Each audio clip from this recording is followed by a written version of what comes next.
Right, good morning from Mombasa County. We are coming to you live from White Sands Hotel here, where President William Ruto is expected to grace several functions, including the one that we are in right now. This is the 16th Annual African Prosecutors Association Conference, where 300 delegates from 40 countries are attending, and President William Ruto is expected to officially open up this conference. Now, he arrived yesterday. The head of state arrived yesterday evening, and he held a state dinner with legislators, where from here he is expected to go grace another conference. He is expected here at around 9. From here he is expected to leave for Pride Inn Hotels, where legislators from the National Assembly as well as the Senate are converged for the Commonwealth Parliamentary Association induction process, just to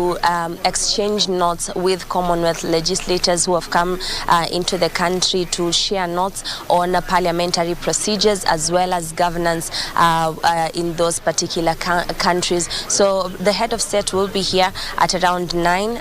Then he will head over there to meet the legislators that are drawn from the National Assembly as well as the Senate. There are 350 National Assembly national member of parliament who are elected, and as well as 68 senators who are already converged there, and they will be expecting President William Ruto to make his inaugural remarks during the day. Now, I am joined by just to give us a brief of what we expect from President William Ruto in this particular conference. This is the 16th Annual African Prosecutors Association Conference that is drawing 300 delegates to come and exchange notes on how possible they can spearhead their work. Karibu sana, just give us a quick update on some of the deliberations that are expected here today and what you expected to culminate to after the conference is done. Yeah, my name is Ranson Ingonga, ODPP Kenya. This is the 16th Annual Africa Prosecutors Association AGM. We have over 300 delegates attending this from 40 different African countries. And the theme of this conference is combating trans-organized crime, that is border crime. In this conference, we expected to find ways in which to fight trans-organized cross-border crime, which is rampant world over. This conference themed on this because it is we have new emerging ways in which trans-organized crime is taking place. We must find ways globally, Africa being part of it, so that we are able to have a network within which we can combat this crime. What is the new element that you're bringing in on board on this conference so that you can see that there is a cohesive relation between all African countries in this war against transorganized crime? Yeah, it's all about technology. That's the new thing. Technology is what transorganized crime is all about, and we are looking for ways in which we can use IT to combat transorganized crime. Okay. We have seen that some of these cases, the successful prosecution of some of these cases goes a long way to creating a network of evidence around this. And most of the time we have seen some of these cases are not successfully finished at the law courts because lack of evidence is one of the things, or witnesses are most of the time shy away for coming to testify. How do you ensure that there is a seamless relationship between the people who are involved in the whole network as well as the prosecutors who are working around the clock to ensure that they have successful prosecution of these cases?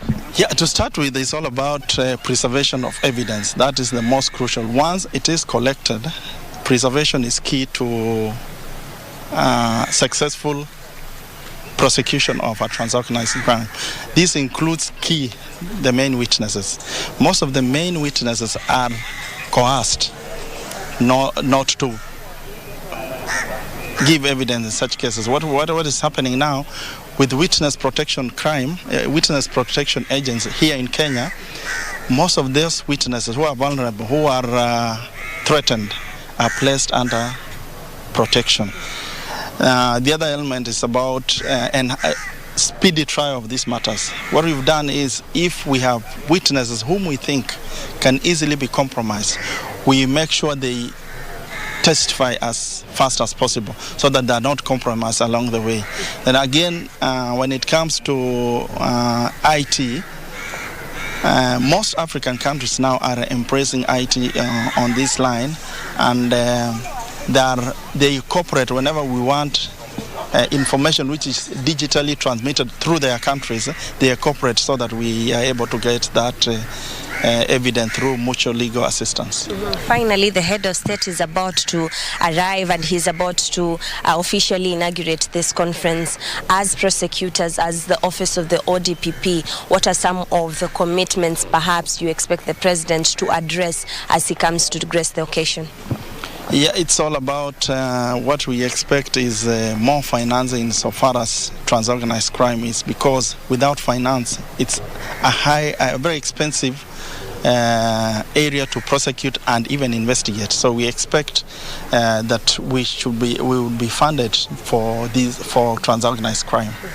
Yes. Thank you so much. Wish you successful deliberations. Right, here we are awaiting the arrival of the head of state, President William Ruto, who at around 9, those are like 15 minutes from now, we're expecting him to officially open this 16th annual conference. From here, he is heading to the Pride Inn hotels, where he will be addressing the legislators drawn from the National Assembly as well as the Senate to deliberate and exchange notes on parliamentary procedures as well as governance. So today is a packed day for the head of state here in Mombasa, and we are sure to give you those live updates as soon as the president continues with his visit. He is in Mombasa for a while.